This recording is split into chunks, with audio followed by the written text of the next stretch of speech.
Welcome back once again to Talking with Tech. This is Lucas Huber, joined as always by Rachel Madel. How are you? I'm doing really well. How are you doing? I'm good. I am cheerful and bubbly and effervescent and really tired. So only the first things that I said are a facade right now. And also by Chris Begay. How are you?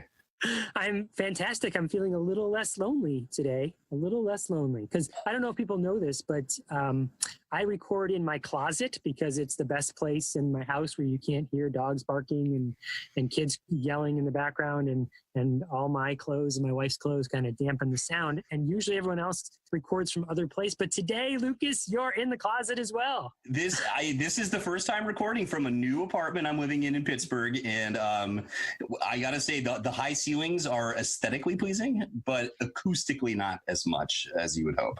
So no, I will be a closet podcaster from now on. Yes. Welcome to the Closet Cub, Rachel. I know. Come on. I need to clear out some space in my very well organized closet so that I can record in there next week. That sounded mildly not true about the very well organized. Hey, I'm super organized. Well, folks, we're recording at the end of a long week on a Friday evening, and I think we're all a little bit giddy at the moment. So bear with us. I think this will be a lot of fun. But I'm actually really excited to hear about the interview that you did this week, Chris. Yeah, so today you're going to hear an interview with Tabi JonesWohleber, and she is someone that I've known for a long time. She is someone who works in AAC.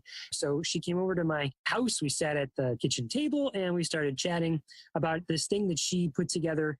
It's a mnemonic and a whole training protocol for communication partners called Master Pal.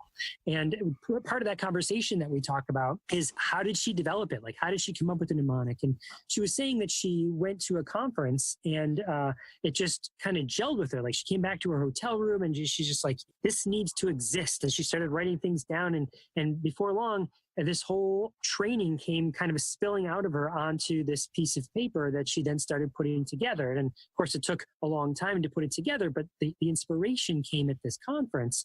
And that just got us kind of talking and thinking about, when did she develop this thing? Like the thing that you're going to hear about, this whole training protocol that she develops takes hours and hours to develop. And, she did it mostly after hours as a labor of love that she didn't really get paid for, or in a sense, did she get paid for it because she's a salaried employee? And so as a salaried employee, you're kind of always working, but you only get paid for a certain hour. It just got me really thinking about how much time as speech therapists, or really educators in general, do we donate because we are passionate about this thing just needs to exist, so I'm going to create it on my own time, I don't know. What do you think? Do you spend a lot of time doing that? Do you know people who spend a lot of time? Should we be spending a lot of time? There's all the questions kind of rattling around in my brain lately. I think it's really interesting that you use the phrase donate time because time is so valuable, right? And I feel like the older that I get, the more I realize that. And I constantly am asking myself the same question. I'm really passionate about AAC and autism, and I'm constantly creating things, but then sometimes I think, I can't give everything, right? I mean, at some point it becomes, it can start as a labor of love, but then eventually, you need to get paid. And it's harder, I think, when you're in private practice because, that's all you have. When I used to work in the schools, I at least had that salary to fall back on. So it's a tough question. And I think that a lot of times, because we're in a giving industry, we love to give. And so I find myself over giving. I'm always saying yes. And I'm always trying to help, that parent or that teacher by kind of going the extra mile. And it just happened last night. I was in my office until 6:30 and my office hours close at 6. And I was just, sharing resources. And I think we need to balance it because I think that we can kind of get burnout really quickly. I don't know. What do you think, Lucas? I know, you're in private practice too. Yeah, well, I'm a serial overstarter of things for sure, no doubt about that. But part of that for me is I don't really have an off button in terms of the way that I think about the world and interpret it and everything. Like, there's not a work Lucas and a home Lucas. Like, I am always sort of thinking about and processing the same stuff. And it may not help that my wife has a master's in linguistics, right? So the language piece never goes away. There's always that. But I think the danger, and this is something that's definitely happened to me I don't want to discourage people from donating their time if that's something that they are enriched by, right? Like I very much enjoy the things that I do extra, like podcasts, for example, or, a variety of other things. But I have personally experienced also going too far with that and then getting burned out, right? And the last thing I want is to take somebody who's contributing to the community and then sort of use them up, right? Well, I thought it was interesting in the ASHA Leader that just came out, there was an article, and I think the title was "Social Media is Different for Professionals," and I've seen that get posted around in a few places, and my first thought was like, yeah, Facebook has become work. Like it really has. Like even the ads on Facebook are for like insurance billing systems for me. Like that's how deep it is in the rabbit hole. And there are times when I sort of mourn that, that I can't like post my ridiculous, terrible jokes quite so much anymore and that sort of thing. But it also is such a powerful tool for outreach that I don't mind spending my time that way, I guess is the way I would put it. Not that I would encourage those of you listening to follow in my stead, because it's a good 12 or 14 hours a day for sure. That's so interesting you mentioned Facebook, because once upon a time when I first started on social media, I did have a very clear divide. Twitter was my professional place and Facebook was where my mom could go and see pictures of the kids, And now whenever I see notifications on Facebook, it's all from advocacy groups or other professional development groups that I'm part of. Not all, obviously I still see my brother post something or what, what I mean? That's there too. But it's not such a clear divide anymore. Well, I think that social media has kind of infiltrated our lives, right? And like I couldn't agree more. It used to be like Facebook was private and it was kind of my private space to connect with my family and my friends. And now it is a really useful resource though. And I was at a mastermind for entrepreneurs. I have like a monthly meeting with them, and we had a new person join, and they were kind of talking about how they hated Facebook and they didn't want to start a Facebook. And I was like, I can't tell you how many connections I've made with people who I would have never met through Facebook. And so it's such a powerful tool. And I think part of the reason is because people get to see your life. They kind of get an insight into your life, so you kind of feel like you know somebody. We just talked to Rachel Langley, and I've never met her in person, but I'm friends with her on Facebook, and I feel like I know her really well.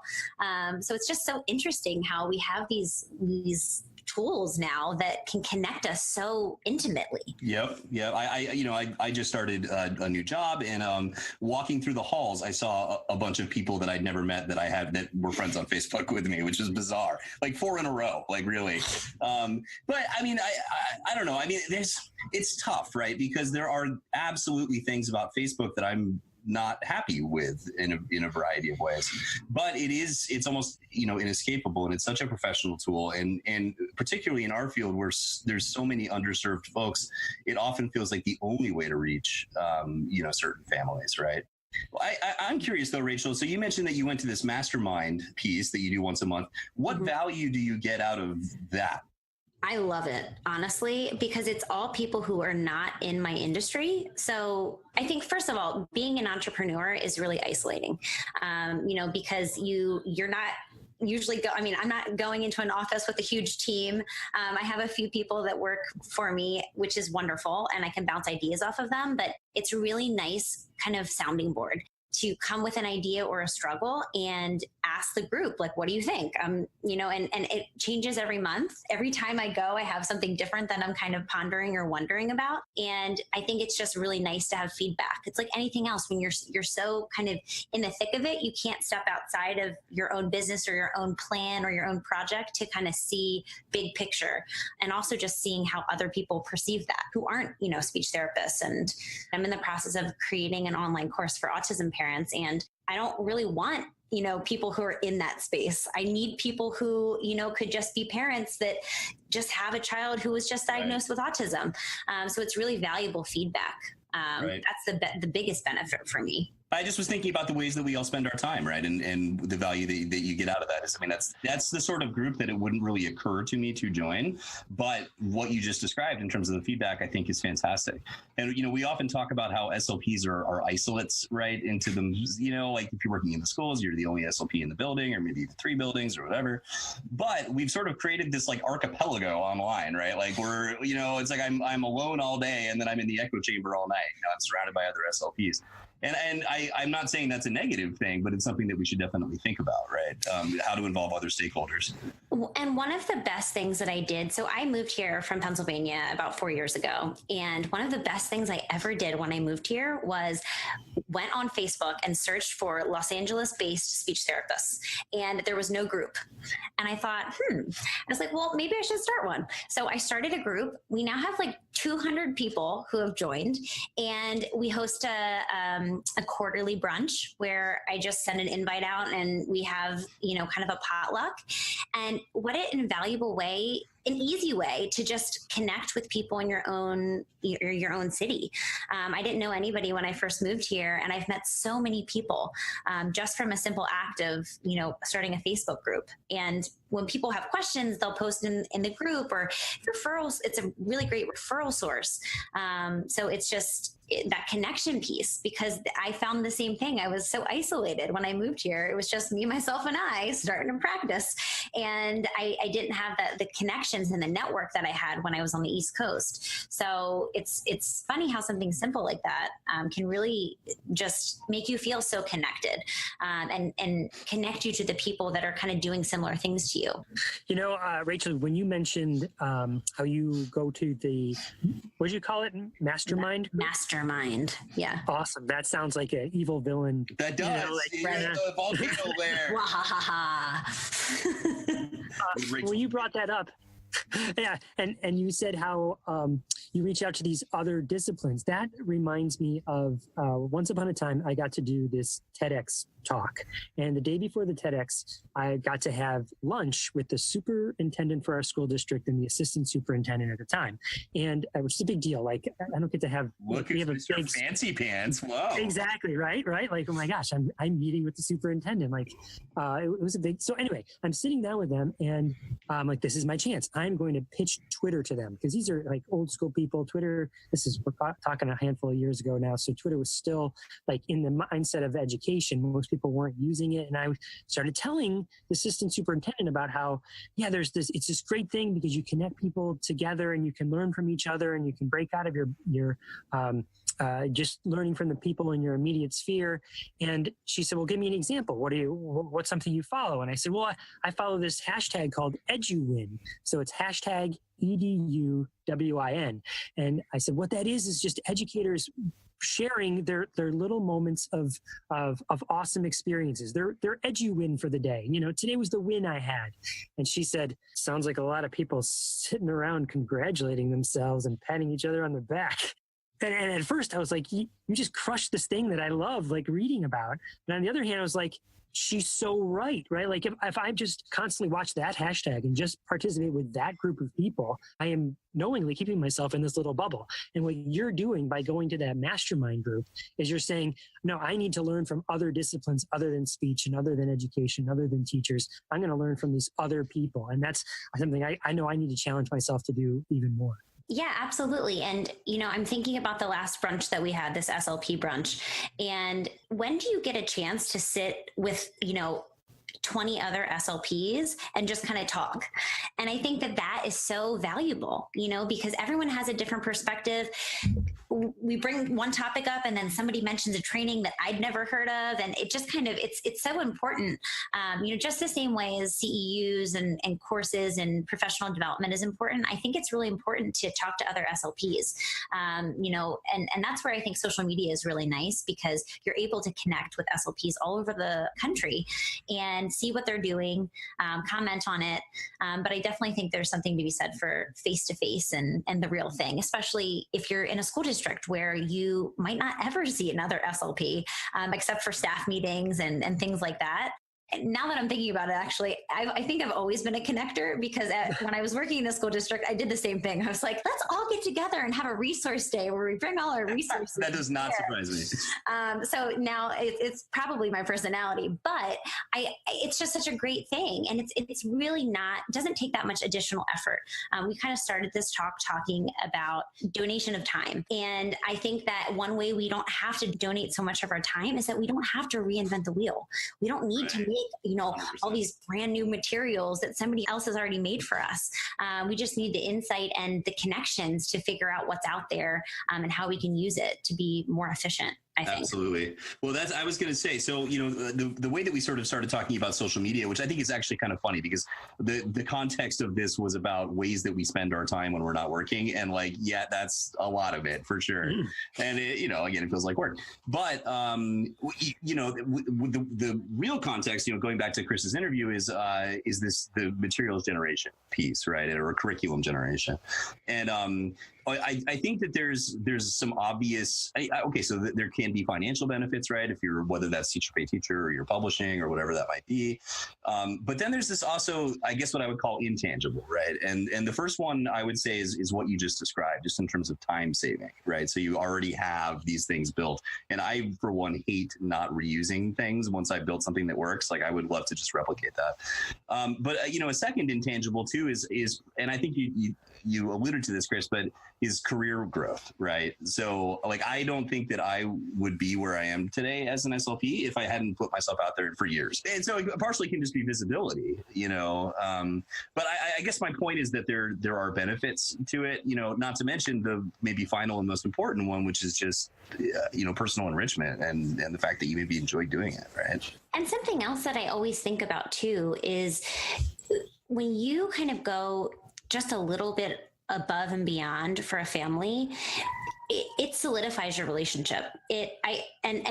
I'm constantly trying to find ways to build rapport with parents and teachers. And if you just do a little bit extra, it's marginal, the amount of effort and the difference. But if you just do a little bit more, it's amazing the benefits that you reap as far as building trust and having a family really kind of buy into your vision. And so I will say that I've noticed just kind of taking that extra step is really beneficial, for both people. I like that last point the most. I mean, when you go to bed at night, do you go, yeah, I did it? You're like, today I feel awesome about what I did. And that you can't really put a price tag on. Yeah, absolutely. Well, and then being excited to wake up the next day and head in and see, what the results are. I mean, you're absolutely right. That's one reason why I've never gotten tired of this profession, is even when I feel like I wasn't successful, I'm still excited to go in and figure out why. What's really interesting is actually I have a colleague who is an SLP who I met through my Facebook group, actually. Hey-o. And she is creating a course for SLPs to prevent burnout. So she does a lot of stuff with mindfulness and meditation. And I had a conversation with her, and I was really interested and curious about how she came up with this idea. And she was like, I was on the verge of burnout. We're in a giving profession. We give so much all day long. We really need to remind ourselves to take a second for ourselves, take a deep breath. I think that self-care is really important. And I think most SLPs, they get into the work that we do because they are givers, because they like to help. But we have to remember to take care of ourselves and, establish routines like meditation or going for a run, or, for everybody it's different, but having those routines in place so that we can really bring our best self to the table when we're coming to work.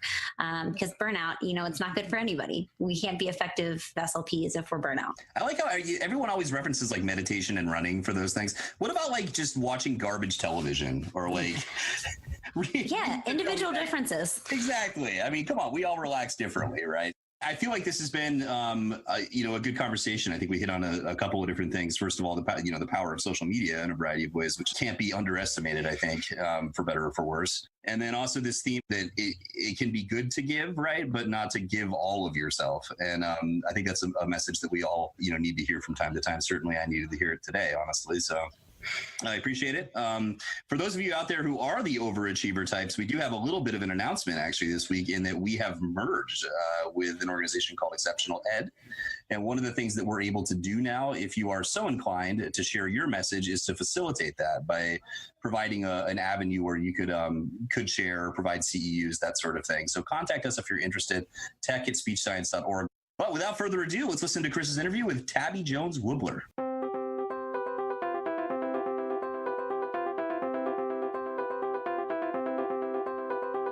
Well, welcome to Talking with Tech. I'm here with Tabi JonesWohleber.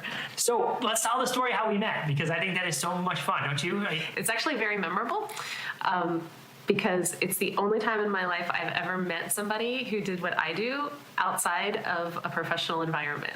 So Me too.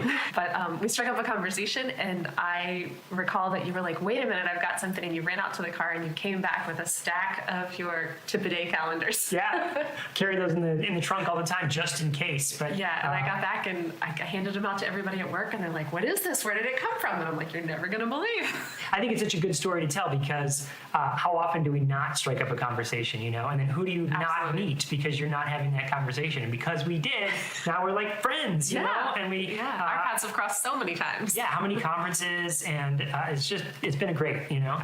I agree. And so now what do you do, or what have you done, and what are you going to do? Because I know you're in the middle of a transition, right?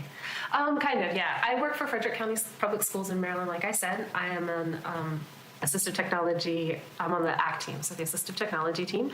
And I work a lot with AAC, so that's really where my passion lies. I do, of course, I support the reading, the writing, the access, the whole gamut of assistive technology needs in the public school setting. So yeah, I'm very passionate about it, but AAC is definitely where my heart lies. And so tell me more about AAC. What's that journey looked like when you first started on the ACT team? You know, what's it like? Well, my graduate program was at Penn State, and I was on the Augmentative Communication Personnel Training Grant. So from the very beginning, I knew that I wanted to specialize in AAC. I worked at residential summer camps for individuals with disabilities. I encountered individuals who used AAC. It's really what made me decide to pursue speech pathology. Wow, that's a kind of unique story, because usually it's the other way around, right? Like, so you want to be a speech therapist, and then, I have to do this AAC thing? That's true, yeah. But you were like, I have a passion for AAC, and then, hey, I should be a speech therapist. That's fantastic. Yeah. So this is kind of always where I started, and I was in a pretty typical elementary school setting for a period of years as I worked toward it. But I did work for a few years at Rock Creek School, which is a public school, day school for individuals with disabilities, where most of the kids use AAC in one form or another. So I was on that team for a few years, and the ACT team is housed at that school. So for a little while, I did halftime. I had a halftime speech caseload and a halftime ACT caseload, which means 2 full-time jobs. Pretty much, yeah. I did that for a while too, and yeah, I know it's exactly. Really hard balance. So as quickly as I could, I went full-time on the ACT team, and so I have 15 schools that I support. We have several team leaders on our team, and we divide up the schools throughout the county. So I have 15 schools that I support, including Rock Creek, which is where I started, right in Frederick County. So now your role is to coach other people in the selection and implementation of AAC? How does that work exactly? Yeah. So when a referral gets submitted, I work with students to figure out a good fit for a tool, and we recommend and provide the tool, and then we provide training and coaching as needed to implement the tool. We do countywide professional development. Rock Creek, I have a lot of liberties. The administration there is super supportive, so I come up with crazy harebrained ideas about ways to implement AAC and coach staff more effectively, and they're like, you bet, let's do it. So I have a lot of support there to try different things, which is been awesome. So what are some of those crazy harebrained schemes? Well, one of the things that we did is we created the Classroom Core Book, and I presented at this at Closing the Gap and at ATIA. But the Classroom Core Book is essentially a big binder of core vocabulary, and it's organized by parts of speech with color-coded pages. And it is a low-tech tool to help teachers identify the vocabulary that's used in a lesson and have that vocabulary readily accessible. So it's a teaching tool. It's not a device or anything, but it helps staff to to really highlight the vocabulary that's being targeted. One of the biggest benefits of it is the pre-planning. So teachers have to think about what they're going to say and how they're going to say it, which makes them use vocabulary more effectively. The other thing that it really helped is it makes the vocabulary visual to everybody in the room. So all of the instructional staff in the room now know what to model on a child's device because it's visually present in the environment. It's been amazing because teachers literally just flip the pages, pull the vocabulary, and it's pretty much at their fingertips. There's about 300 words in the classroom core book. Gotcha, So gotcha. that was a very large undertaking. Did you say you have it organized by colors too today? By the Fitzgerald key. Gotcha. I don't want to make an assumption that people know what the Fitzgerald key is. So the Fitzgerald key is a color coding scheme used on AAC devices. So your pronouns are yellow, your verbs are green, your adjectives are blue, et cetera, et cetera.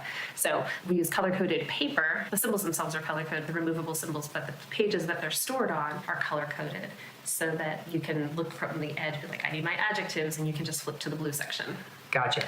And so the idea is that the teachers use this as a planning tool, right? And so when they're planning, they might say, okay, what are the target words? So we've got to go to the adjective page, and then here are other things that we can use or say, right?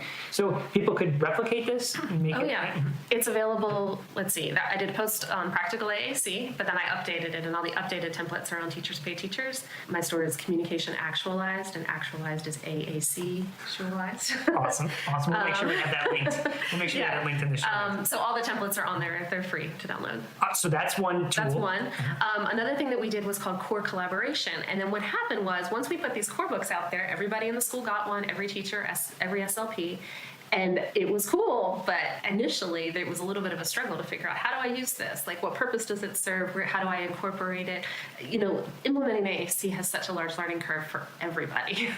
We set up core collaboration, and I've also presented at this at ATIA, and it was a 4-part training model. So the first thing that happened was teachers signed up for whatever they wanted to do. There was no mandate. It was completely voluntary. But I put up sign-up sheets, and people signed up for an observation as the first step, and the observation was literally me just coming in and observing who's in your class, what tools do they use, how do they use it, what does the structure of the classroom look like. It was just information gathering on my part. The second session was a planning session where we planned together, and so teachers brought to me whatever lesson they wanted to work on, and they could decide what role they wanted me to play. So I would take over teaching the lesson, I would co-teach the lesson, I would be the videographer, I would play the role of an instructional assistant. So they got to choose what role they wanted me to play, but we planned it together with an emphasis on modeling, core vocabulary, creating communication opportunities. And then we talked together. And when we did that, we solicited somebody's help to video the lesson. And then afterwards, I broke down the video, tried to edit it down to really capture the essence of the best parts of the instruction. And then the fourth slot that they signed up for was a reflect and review, where we would review the video, talk about what worked, talk about what didn't. But what was awesome about this is it really, at this particular school, we have monthly trainings. A lot of it is focused on communication. So they are constantly getting information related to communication. The real need was, how does it work in my classroom? Right. I get what you're saying, but how does it work with my kids, with my content? So that was the goal, was to make that connection. But again, nobody required it. It was completely voluntary. And with the exception of one teacher, every person came back for more. I kind of liken it to this idea that top athletes, they don't train for an hour a day like you or I might work out, or half hour a day. They put in hours and hours of training, and they do it all the time. And I think that teachers, once they really get the basic information about AAC and what it is and why we use it and how to implement it, in order to be really effective, they need that coaching. And those teachers that are more in the know need more, because they're at that place where, in order to really become experts and really thrive with it, they need the community, they need the back and forth, they need the exchange of ideas. So that's kind of what I've learned through that process, but it's been a great, being at the support that I get at at Rock Creek has been awesome for, even coming to that discovery on my own. That is something we talk about a lot on this podcast, is the moving from theory to practice, and how do you actually make it practical and real. And then, I think that's what you're talking about, right? Mm-hmm. Is that, that sounds great to me, that sounds great what you're pitching, but how does it really pertain to what I do in the classroom? What it sounds like you did is you actually brought it to something real for them and made it ongoing, right? I think that's something that yes. we fall short of, is here, let me do some initial great training, and then good luck, but it's got to be this sustained training, and then people come back. Right? Yeah, and that's actually what Model as a Master Pal is, sort of the continuation of how to keep it an ongoing conversation where people are continuing to gain skills and gain information and become more proficient and more informed about what it actually looks like for. All right, well, let's talk about it. You brought it up. What is Model as a Master Pal? Model as a Master Pal is a brainstorm that has evolved, and it is also very exciting. A couple years ago, I went to ATIA, and then I went to Closing the Gap, and then I went back to ATIA, and it was these, pretty big conferences kind of all stacked in a row. And I was sitting in my hotel room one night looking through some of my notes and thinking the same things keep coming up. For me, they're like, well, of course, but there's still an element of, this is so important. Like, this has to happen. So what it really got down to was like the behaviors and belief systems of communication partners. So once we introduce core vocabulary, people don't really dispute it. Yeah. It makes such good sense. Yeah. There's research to support it. There's lots of evidence once you start really having the conversation. And then you start to see a little success. Yeah. So core vocabulary is creating communication opportunities is another conversation that's always coming up. Like, we need opportunities during every part of the day. So, once you kind of get into that conversation, you see that devices are out. And I want to make sure I understand that. The creating communication opportunities is how do you structure the environment and how do you structure the actual lessons so that you're getting to the target word or target words that you're working on. Yeah, right? kind of. But what I often see is that, he has an opportunity to respond during circle. So what happens is the communication opportunities are created, in theory, but they often result in interactions that are characterized by compliance or responding. Yeah, so there's I've asked you a question, and I'm asking you to answer that Correct. question. And that's what all the communication opportunities look like all day long. So we've, those are two important conversations to have, but it really still doesn't get to the heart of what does it mean to be a communication partner that is engaging on a really natural and engaging level. Mm-hmm. So Model as a Master Pal is an acronym. And so Master Pal are the letters of the acronym. So it goes like this. M for motivate. A, accept multiple modalities. S, statements more than questions. T, time, wait time, and time for language development. E, engage naturally. R, response not required. P, presume competence. A, appropriate prompting. And L, let the child lead. Those are all things that when you hear them, you're like, well, yeah. Yeah, well, when you and I hear them, we say, because we've been doing it so long, but when a brand new communication partner who's new to this, or has even been, maybe if they're not new to it, it's a nice way of breaking it down so that it's a mnemonic that they can practice and remember, right? Yeah. So these are the things that I felt like kept coming up on social media and at conferences. These ideas were so valued, and yet in practice, we know that they're underutilized. So I put together some training modules, and I first did it with the preschool environment. Yeah, who were your guinea pigs? Yeah, so there were several families in this that had kids in this preschool who were really interested in this conversation related to AAC. So it was a preschool where there were 7 kids. 6 of the 7 students with IEPs had an AAC device. Wow. Okay. So it was a pretty intensive environment. So we opened this up to the staff and the families. The administration worked with us to make sure all the staff could attend. I did it twice back to back so that half the staff could come. So real quick question. Yeah. The devices that they were using, different systems? They were different systems. Yeah, okay. They were different systems for a variety of reasons. They had come to this, and some of them came with their own, and others had more vision and motor issues that limited access. So there was... You had administrative support, which seems Absolutely. to be huge. Right? It's impossible without. Yeah. And so what was the training like? The training, we did it over a series. I think we did 4 or 5 trainings we did them every 2 to 3 weeks over the course of about half a school year. So half the staff would come to the first session, and the other half would come to the second. Families were invited. We kept it fairly casual. So we always started off with a conversation, like, what are we talking about? Why are we talking about it? And how does that pertain to me? And then we would go through and talk about some of the social science related to it, what it looks like with AAC, and have that conversation. But there was such good feedback, and the conversations were really rich.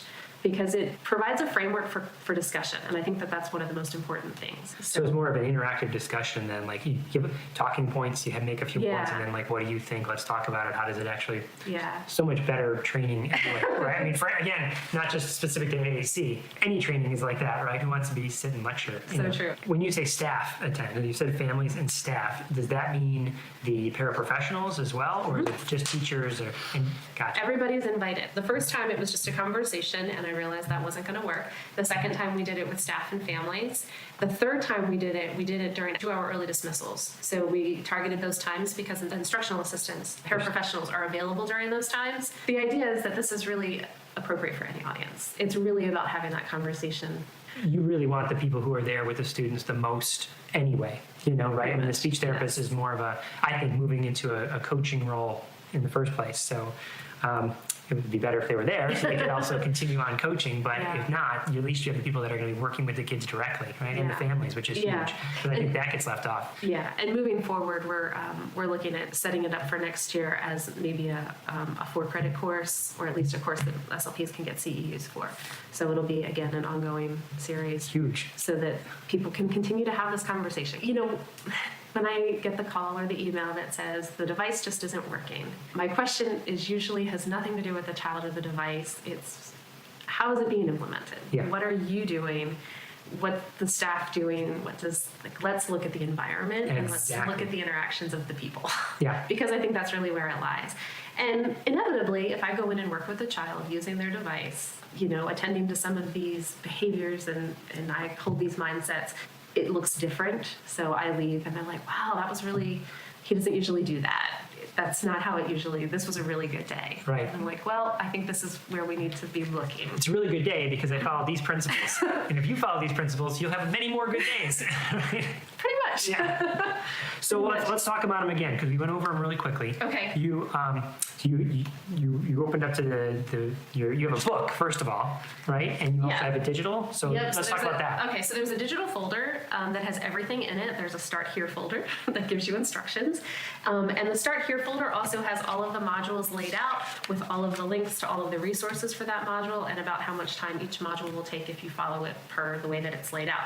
But of course, you can take bits and pieces of it and use whatever is useful to you. So for instance, there's a module on prompting, and I did that, and one on wait time, and I did those as standalones at a school where 2 SLPs had identified this is a real area of need. Can we talk about this? I didn't do the whole series, so it doesn't have to be all together. So there's a digital folder, and the digital folder has Start Here documents, but then inside that there are folders that have the Google Slides, the handouts for participants, because some of the activities are interactive, so you don't want to give it away in the handout. And then there's a facilitator handout. So the facilitator handout, and it lays out what the talking points are for each slide, as well as instructions on any of the interactive activities. That is fantastic because it means you don't have to do it. Like someone else can be a facilitator. It's really meant to be replicated. It's really, absolutely. That was the whole purpose, actually. So it started off as my brainstorm, and then I used it, and then I thought, this conversation needs to be happening in more places than I can be. And we shared it at MATN, the Maryland Assistive Technology Network, for their Spring Institute. We shared this, we did a 1-hour overview and gave the links to pass off to that. I bet you people loved it. They did. But also in the facilitator handout, there's links to supplemental handouts. There's video links to extend the conversation. There's instructions for interactive activities. And then there's a whole list of extension resources. I mean, I did not create all of these things, but there's so much out there. And I think one of the challenges of providing effective AAC support is how do we culminate, how do we bring together all the resources in such a way that people can, and it's an ongoing task. It'll never be done. But there's an attempt at bringing together things relevant to each module at the end of the facilitator handout. So what you've developed is like a college course. I mean, it's just step 1 through, and you just take it's like a syllabus that you have with all the resources that anyone could plug in. Yeah. So let's talk about Master Pals again. When you first told me about it, immediately I thought, okay, this is just an acronym to remember the good practices that we need to be using. So do you start with M and you just go right through MAST, and that's how you do your training? That's how I've done it so far. But like I said, I've also taken pieces of it and given them on an individual basis. Gotcha. AAC is not intuitive. Yeah. It follows natural language development, a progression, so it's predictable in that sense. And we all have opportunities to interact with kids and watch their language development, but we're kind of not aware necessarily of our role in that, how we repeat, recast, extend utterances, offer those natural consequences. A lot of times we don't have an awareness about that we can carry over. Yeah. So it is natural, but it's not intuitive. Yeah. So I feel like being explicit helps people to really understand the whole child, the whole picture, the whole scope of what we're trying to accomplish. Absolutely. I couldn't agree more. It just seems like magic that it happens, but it's not really that. And so you have to really break down into these little components and be like, here's what's actually happening. Yeah. I love that word, explicit. All right, so M is for motivate. Okay, so M is for motivate. And motivate really gets at the idea that none of us do anything without motivation behind it. So there has to be a reason, there has to be a purpose. Motivation is intrinsic. It can be intrinsic, which is like the self-satisfaction piece. It can be extrinsic, which is the reward that you get, the paycheck. The carrot. The carrot. But I also think that there's an element of motivation that comes from readiness, like having, when our kiddos who use AAC, a lot of times the world happens around them and they don't have a lot of influence on it. Mm-hmm. So when we take their environment and we make it more structured, we provide visual supports, we let them know what's happening and we interact with them on that level, we are providing a readiness for learning that can also play into the purpose and the motive, which relates to motivation. So this section really talks about the fact that kids, they need to have purpose behind what they're doing, and balloons and gummies and, that is not motivation. It's a reinforcer, but they're not the same thing. All right, what's the A stand for? So A is for accept multiple modalities, and this one is, I think, fairly self-explanatory, but we all communicate for lots of purposes and lots of reasons. We all use text and email and speech and facial expression and body language. We use all of these things. I'm nodding right now. Yeah. And it gives us feedback from our communication partners. So understanding that when our kiddos, using AAC is hard. It has to be taught, it has to be modeled. And when things are hard, we have to support whatever they can give us, to make them want to do the hard. Mm-hmm. So always requiring the hard is not necessarily the best way to affect a meaningful interaction. And I guess the other side of it too is kids that are able to respond verbally, even if they have a device, accepting that and honoring and validating so that they understand how powerful language is, so that we're not undermining the opportunity to teach them that we can still model on their device when we respond. Exactly. So it's not important conversation. You find this is a trap people fall into sometimes. Oh, yeah. They'll go say it on your device. Yeah. All right. So that's S. Okay. S is statements more than questions. This is one of the meatier modules. So this one is probably the longest. There's several interactive activities.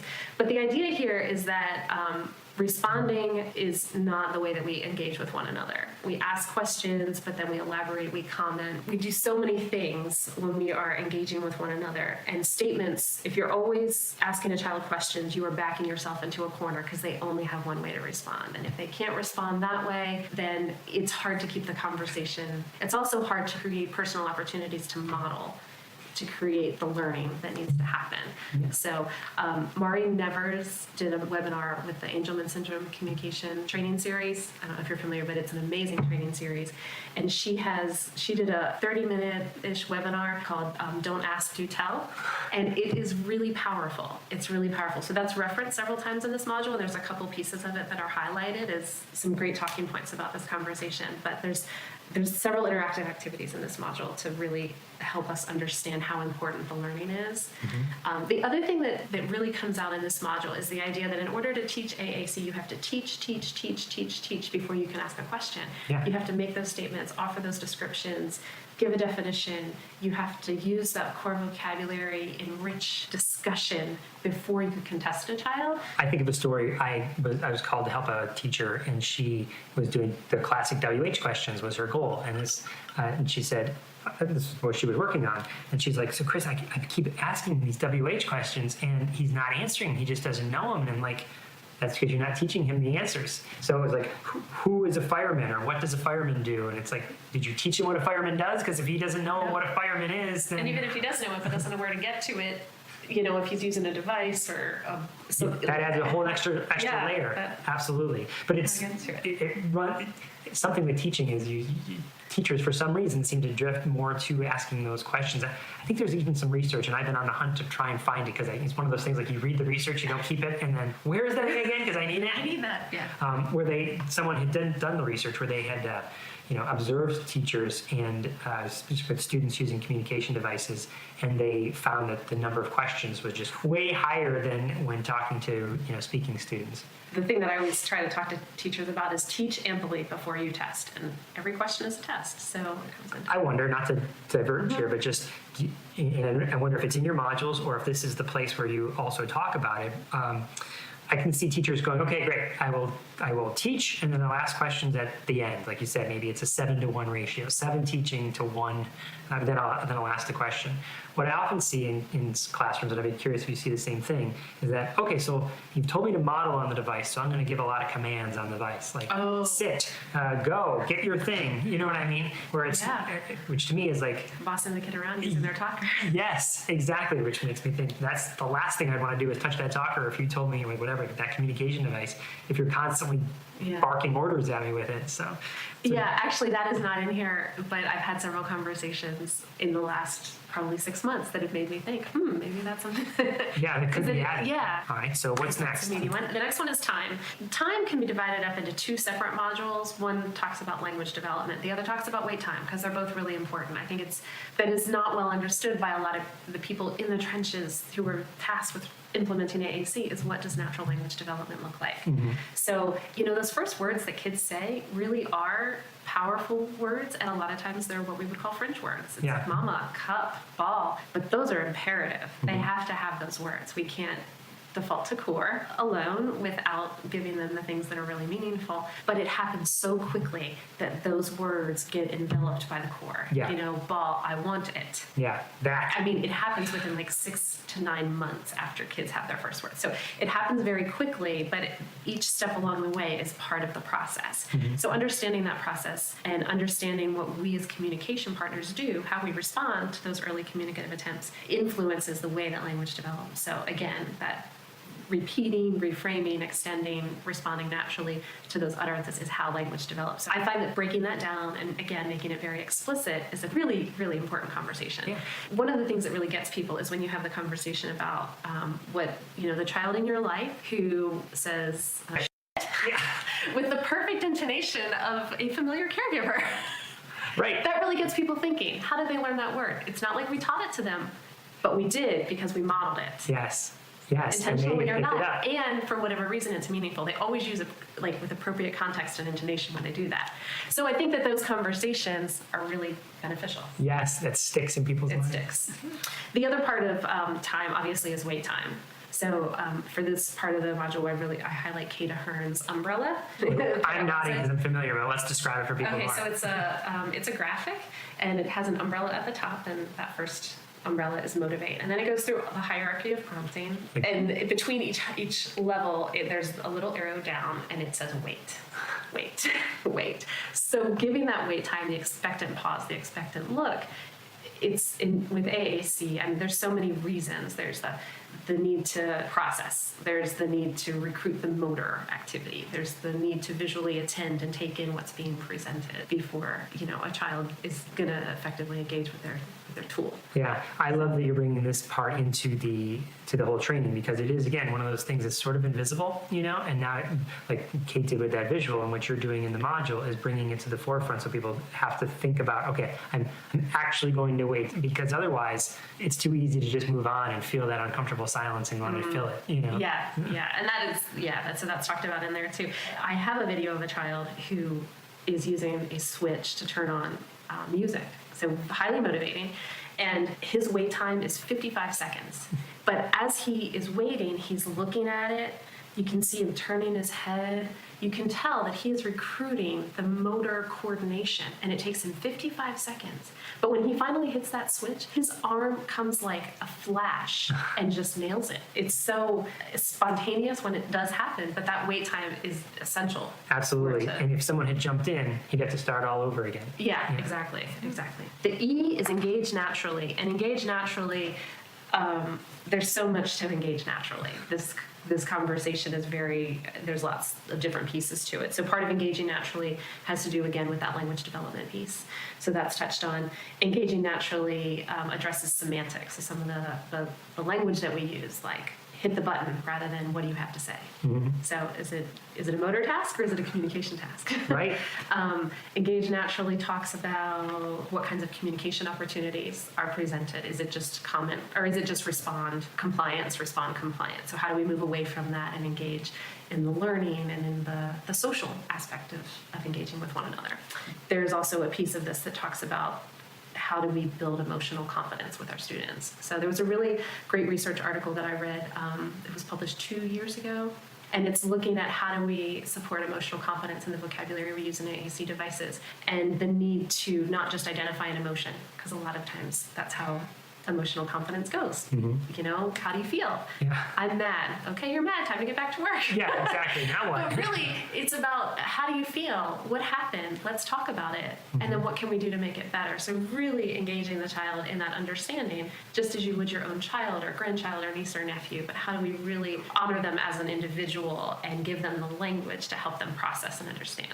Love that. So again, something that was so, the way you built it in is that you built that emotional piece into the context of let's just be natural with each other. Just don't be a jerk. Yeah. Right.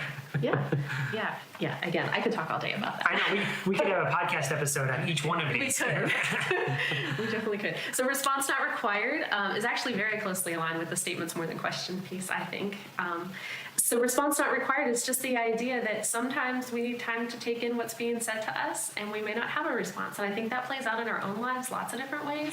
Sometimes I will be in a situation where I don't respond, and then afterwards I'm like, what I should have said was. Yeah. Or after I get off a phone call, somebody, gives me information and I'm like, I'm not really sure what to do with this right now. I'll have to get back to you. Mm-hmm. So there's lots of different ways that we can relate to this idea that a response is not required. But ultimately, when a child is always expected to respond, the pressure is always on. Okay, but that the pressure is on. I think a strategy here is descriptive teaching, right? You go sit down next to the student and you just start saying what you're doing without the expectation that they do anything at all. If you have a little baby, you expect them someday to talk, but you still model all the time, and you don't even think that you're doing it. I think that's one of the things, and I haven't experienced this, but one of my teammates, after we shared this as one of our 2-hour early dismissal, one of my teammates came back to me, and they were working with a staff member who looked them in the eye after watching them and said, "Oh, response not required." Like once they saw it, it clicked. It clicked. Totally. That's what you mean. Yep. And it's the other thing about that, though, is it's so counterintuitive in an educational environment because responding is inherent in classroom discourse. Totally. So for those in the classroom implementing AAC, it absolutely requires a different way of thinking about how to present information and how to engage a child in that discourse. I couldn't agree more. Okay, so P is for presumed competence. Presuming competence is a mindset, and you can't mandate a mindset. Mm-hmm. It has to be shaped. It has to be shaped with information. It has to be shaped with experiences. Who knows how we each come to our own mindsets, but it's a culmination of the things that have impacted us. So the idea here is that information is shared, videos are shared. There's several videos in this module that put it out there. The idea that every child who uses AAC is a communicator, is a learner, and is an individual. Can I ask, the statements that you're displaying, are they negative where someone No, they're positive. They're positive statements. So sorry, I didn't finish that thought. Well, let me say, because sometimes where I have done, and I'm looking to grow myself, is that I will share the negative. Like, here's something that is not presuming competence. Do you know what I mean? This is what has been said. Do you think that's presuming competence? And you should say no, because it's very obvious that you've tried to limit the student in what you said. But it sounds like your statements are not that. No, these statements are positive statements, and it really gives an opportunity for everyone for participants to think about what it means for them with the students that they work with. One of the things that I find with presumed competence is some people love it in theory, but in reality have a hard time sussing out how that plays out in their classroom. Mm-hmm.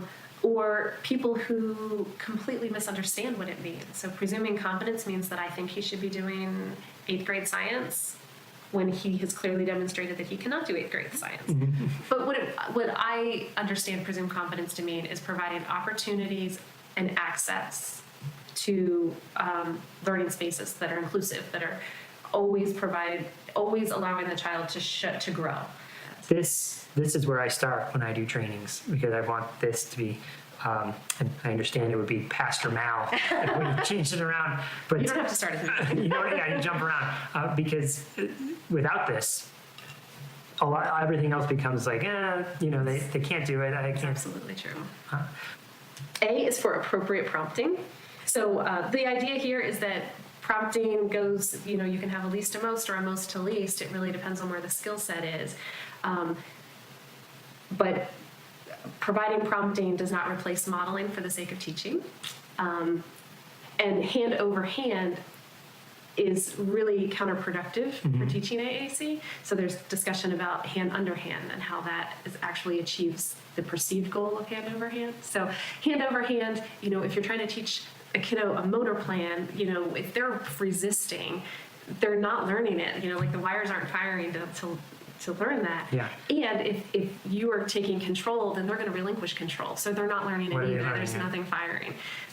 What fires together wires together. So that's not happening. It's passive, yeah. So that's not happening if there's hand over hand prompting. So really trying to hone in on that, because I feel like that's something that I see too much of. So what's hand under hand? So hand under hand is when you might model and allow the child to go along for the ride.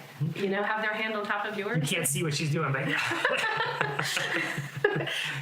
But with hand under hand, the child can pull away at any time. You're not forcing a thing, so they can get the idea of that motor plan. What's the pattern, on the display? Your hand is under their hand, and you're the one who's touching it. But then they can. Yeah, or with reading, like going the left to right. So giving the input, but it's of their own volition. Yeah. I think that's one of the things that it becomes emphasized throughout, is that autonomy, letting the message be the child's own voice, is so important to get at the heart of communication. Yeah. If it's forced, it's compliance. Yeah, and then what good is it? And what good is it? It's the illusion that you're making progress, but you're not really. Yeah, it is definitely an illusion. And then the last module is let the child lead. And let the child lead really talks about how important it is for the child to be in control of their communicative destiny. So but observing, listening, watching, and seeing what the child does, and then figuring out how you can enter their world. And I think this is especially relevant to our kiddos who have a lot of behavior problems. So behaviors are often, if we assume that all behavior is communication in some form, it gives us great insight as to what a child desires, dislikes, seeks, for whatever reason. So when we get some of our most complicated kids that have a lot of stimming behaviors, that are they're just difficult to engage. If we watch them and we observe them and we engage on their level, we imitate them, we look at them eye to eye, we follow their lead, then we can figure out how to shape communication opportunities around that. With the Master Pal, how do people get it? How do people see it, or is it in your Teachers Pay Teachers, or is there... It's not in Teachers Pay Teachers yet. Oh, that would be a good place to put it. It's a lot of documents. bit.ly, bit.ly/model as a Master Pal training module, and M in model and Master Pal are all capitalized. And we'll have that linked so people can go right to our website and they can get that link and get all the materials, right? So they can replicate what you've been doing. Yeah. And again, it's appropriate for all audiences, and modify it as you like. It's really just meant to be a tool to get these ideas out there so we can have rich and meaningful conversations about how to make AAC implementation more effective. Awesome. Well, thank you for coming on, Talking with Tech. Thank you for putting this whole thing together and sharing it. I think it's going to be super useful for people. I hope so. Thanks for having me.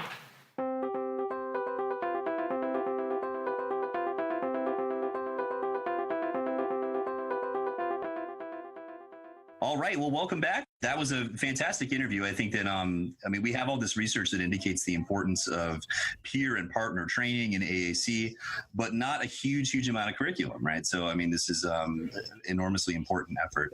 Well, if you've enjoyed the show, please drop by iTunes and give us a rating. I mean, that's partially for the warm, fuzzy feelings that you will engender in all three of us, but also because that helps other folks to find us. And really the whole point of this is to share the information. So we'd appreciate that.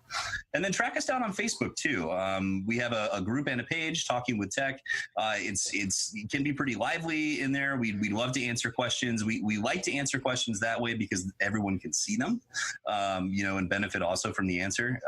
But if you'd like to contact us privately, you can also reach us at tech@speechscience.org. For Talking with Tech, this has been Lucas Stuber, Chris Begay, and Rachel Madel. We'll talk to you all next week.